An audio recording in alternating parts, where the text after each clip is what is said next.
Okay, it's beer o'clock on Real Ale Craft Beer. I'm joined by Real Ale in 140, Chris Latey on all of the social networks, and we have got another bottle from the Beavertown Brewery, which I'm a big fan of. It's a bottle of their Uncle Joe Russian Kvass at the 3.9% ABV. I'm going to show you the bottle, and Chris has been having a little look up on the internet of what the word Russian Kvass means. Yeah, the Kvass thing for me was an interesting thing. I've not come across it before, so I had to fire out the internet and check to see it. It's kind of a drink that was popular back in Russia, but back in from the 1500s onwards, and typically it would have been around the 1% mark of volume. So ABV. So you'd be looking at it being a drink that was popular for the peasants, for farm workers, whatever. In the same way that small beer was popular over here in the UK, probably because of the health benefits of drinking it. It's very popular with monks as well. So, it's not a beer technically, although maybe it is a beer because it's stronger. Because this is what, 3.9%? Yeah, it is. Yeah. Yeah. So it'll be slightly different, probably, to what you'd expect from a traditional Kvass, if that's how you say it. Be interesting to see what we get today. Really interesting. And the style, Chris. It's rye. Did you say it was rye bread? Yes, it's traditionally made from black or rye bread. So much more common in Eastern Europe to have that kind of thing. Smells like caramel, like a Caramac, or something along them lines. It's sweet and kind of piquant. Really sweet, really sweet, and I love that kind of murkiness. Look at that. We've got two different glasses of beer here. Mine, I poured all of the lovely. Mind you, it's the camera, I think. Mine looks a little bit murky. Yeah, no, I can't really pick that up with the light as it is. I think mine's a little bit clearer. You've got kind of it's going almost like a tequila sunrise, isn't it? Yeah, that looks. It's like fantastic. A glass of blood orange tropical drink. But the aroma is very sweet, very bready. Very distinctive, yeah. It's almost like kind of if you've had a packet of crumpets and they've gone off in your bread bin. Yeah. It's got that really yeasty kind of quality to it. Funky, slightly funky, and for me, it's like you've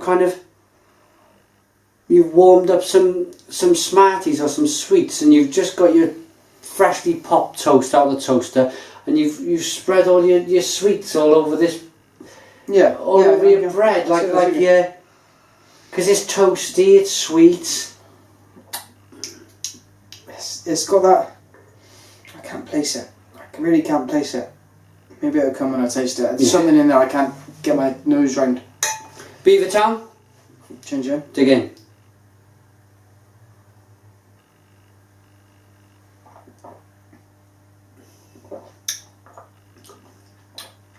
Okay. Oh. It's going on towards being a saison in the middle. Yeah, absolutely. And then it. Right at the end, you're left with tin. Tinny apple. Like a Granny Smith or something. Like a cooking apple. That's what I meant. Yeah, cooking apple. Yeah. I'm not a fan of apples. A cooking apple. Yeah, it's not the kind of apple you'd eat day to day, I don't think.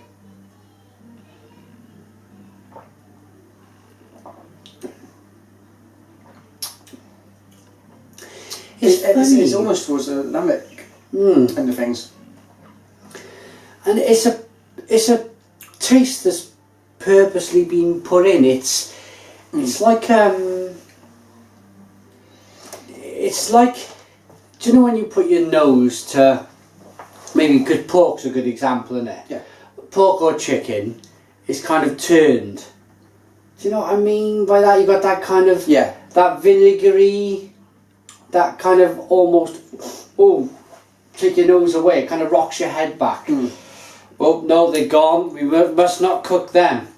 But it's purposely meant to be there. I'm guessing so. Do you get that? Vinegary isn't quite. It's not. That's quite a negative word, isn't it? Yeah. This is piquant. It's kind of just stabbing some of your taste buds. Like it's right, really high on the kind of sour register actually. So where I'm thinking it's almost like a sweet and sour beer. Mm. Do you know what I mean? Imagine sweet and sour from the Chinese.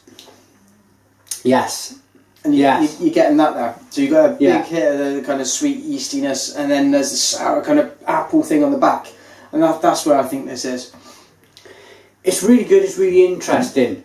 I'm going to applaud Beavertown for getting into this style. I think they're one of these breweries that's very, very experimental, and you'll go in and sadly you won't see the same beer on the shelf every week, because I think the heavy water is a triumph, you know. I'd love to see it on the shelf every week. They don't make it all the time because they're actually trying new things, doing different stuff. We've got a apple saison barley champagne to do another day. But, yeah. So they do all these kind of experimental brews. I've not come across Kvass before. No, I can now say I've tried it. And you know, typically if you go out to Eastern Europe, you're going to see this. The street vendors sell it at the lower ABV. But at least you know what it is. At least you can go, I'm going to go and have some of that because I've got the confidence. And you know, maybe they've encountered it somewhere else and said we need to introduce this to the UK. It's very interesting. It's a beer which I'm glad to have said I've tried, but it's a beer I'd probably look to try once a month type of thing. It's not something I'd want every week. Do you know what I mean by that? It's kind of a food matching beer, I think. Yeah, more than this isn't a beer you're going to kick back and drink with a football on. It's 3.9% as well. It's an easy drinking kind of, you know, fruity, slightly sweet sour thing going on. It's an interesting talking point if you've got your mates around and you want to talk about beer. You're interested in trying something new and different. Yeah, but it's not, you know, it's not 4 cans of anything. It's, no. You know, you wouldn't go out and buy 4 cans of it here, I don't think. But at the same time, it's very interesting. Very interesting. That is Beavertown Uncle Joe Russian Kvass, 3.9% ABV. How do you rate it, Chris? This for me is difficult because I have no other Kvass things to pitch it against.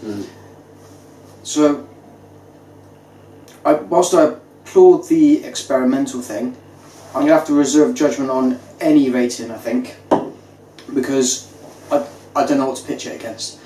If you were to ask me to, the only way I could pitch it is against the range of Beavertown beers that I've had so far. Yeah. And this, for me, for my own personal taste buds, is on the lower end of that range. Yeah. So, you know, if heavy water is a 10, this is a 6. You know, and the 6 is built out of several components, experimentalness and difference in taste and some of that stuff going on. The more I drink it, actually, the more I'm appreciating that apple in there, because I like sour things. There's a touch of gooseberry as well, I think. I think it's a builder. So not a rating, but 6 maybe, between there and another number, whatever you want. I don't know. I think not very helpful. No. I think against the other beers, the heavy water, and some of the other beers that we've reviewed, I like the brewery. I like the fact that they've gone out and done this. I would be slightly uncomfortable if somebody would come up to me and said, look, I've just got into craft beer, I dumped the Foster's yesterday, and I've gone out and bought a bottle of this, and I'm going to get into craft beer. Because I think then they might pour it out and they might go, ooh, Jesus, wet. Yeah, exactly, yeah.